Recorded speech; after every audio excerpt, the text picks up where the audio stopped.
Assalamualaikum warahmatullahi wabarakatuh. Saya Elsa Gusliana, NIM 1813020031. Baiklah, di sini saya akan memperkenalkan nama-nama dari kelompok 2. Pembicara pertama saya sendiri, pembicara kedua Bella Syadi Rahmaretna, pembicara ketiga Fadilah Rahmawati, dan pembicara keempat Latifah. Baiklah, di sini saya akan menjelaskan tentang perbandingan antara Hanafiyah dan Syafi'iyah tentang tingkatan lafaz yang tidak jelas. Ada 4 poin. Yang pertama, al-kafi, yang kedua, muskil, yang ketiga, mujmal, yang keempat, mutasyabbih. Di sini saya akan menjelaskan tentang lafaz al-kafi atau tidak terang. Lafaz kafi ialah suatu lafaz yang samar, artinya dalam sebagian penunjukan atau dilalahnya yang disebabkan oleh faktor luar, bukan dari segi sigot lafaz. Contoh lafaz kafi terdapat dalam kata asyarik yang artinya mencuri. Artinya masih belum jelas karena tidak menjelaskan mencuri yang bagaimana. Menurut Hanafiyah, menurut lafaz bahwa mencuri tersebut tidak dikenakan sanksi. Menurut Syafi'iyah, bahwa mencuri dikenakan sanksi menurut lafaz. Materi selanjutnya yaitu muskil, lebih tidak terang. Lafaz muskil ialah suatu lafaz yang samar artinya. Maksudnya yaitu lafaz muskil itu dari segi sigatnya sendiri tidak menunjukkan maksud tertentu. Oleh karenanya diperlukan qarinah dari luar yang menjelaskan apa yang dimaksud oleh lafaz tersebut. Nah, lafaz muskil ini disebabkan oleh lafaz itu sendiri.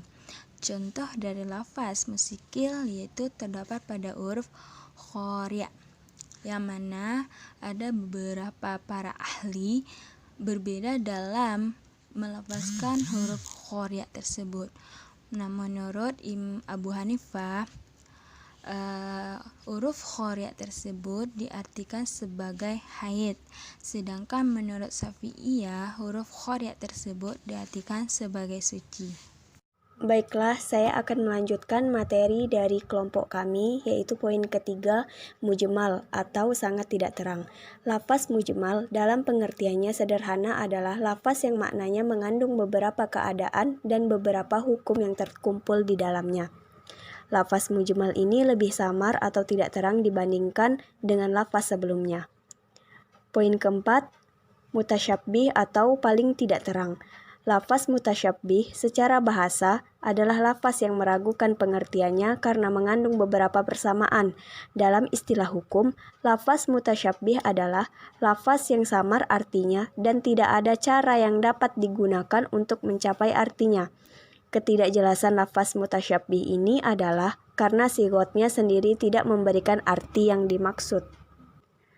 Contoh lafaz mujmal ialah digunakan untuk teknis hukum, umpamanya lafaz sholat, zakat, siam, haji, riba, dan sebagainya. Dari lafaz mujmal tersebut perlu ditafsirkan lebih lanjut oleh sunnah. Yang terakhir, contoh mutasyabbih terdapat dalam lafaz alif lam mim dan alif lam ro. Lafaz mutasyabbih di atas tidak ada artinya. Baik, saya Latifah NIM 1813020018. Di sini saya akan menjelaskan tentang penyebab terjadinya perbedaan pendapat. Yang pertama, yaitu berbeda dalam mengartikan lafaz, seperti lafaz qur'a. Yang kedua, perbedaan riwayat. Sebuah hadis kadangkala dapat diketahui oleh ulama tertentu saja. Yang ketiga, perbedaan sumber. Dalam berijtihad, terdapat sumber-sumber dalil yang telah disepakati oleh ulama mujtahid seperti Al-Quran, Sunnah, Ijma' dan Qiyas. Dalam menyikapi sumber-sumber tersebut, ada golongan yang menerima dan ada juga yang menolak, atau yang menerima tetapi bersyarat. Selanjutnya yaitu pendapat yang terkuat. Menurut pemakalah, pendapat yang terkuat adalah menurut Syafi'iyah. karena pendapat beliau sesuai dengan arti lafaz bahasa yang benar, dan mazhab ini lebih mengambil tindakan hati-hati dalam menafsirkan lafaz tersebut.